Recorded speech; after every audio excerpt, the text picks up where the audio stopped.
Exploring colors in English, the fresh essence of mint green.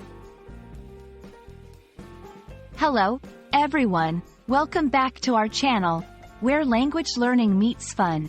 Today, we're going to dive into a colorful topic that often pops up in English conversations: mint green. Get ready to add another shade to your vocabulary palette and understand why this particular color is more than just a visual experience. Mint green is a color name that immediately conjures up a very specific hue in our minds. It refers to a light green color with a cool and fresh undertone, similar to the green of mint leaves. But it's not just a color. It embodies a sense of freshness and cleanliness that often translates into its use in design and fashion. In English, colors often carry deeper meanings, and mint green is no exception. This color is associated with new beginnings, tranquility, and health. It's often used in spaces that aim to evoke calmness and restfulness. In fashion, mint green can be a statement of softness and playfulness without being too overpowering. When you're learning English, it's helpful to know how to use new words in sentences.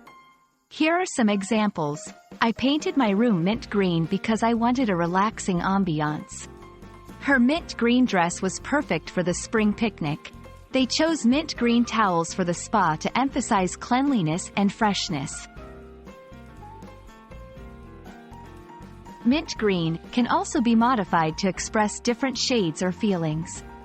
For instance, pale mint green might suggest an even softer, more subdued hue. Vibrant mint green could imply a more energetic and lively version of the color. When someone says they feel minty fresh, they are often referring to a feeling of being clean and rejuvenated, influenced by the color's association with freshness. That's a wrap on the beautiful world of mint green. I hope this video leaves you feeling as refreshed and enlightened as the color itself. Whether you're describing nature, fashion, or your feelings, mint green can add a touch of serenity and vibrancy to your conversation. Until next time, keep practicing, and don't be afraid to add a splash of color to your language learning journey.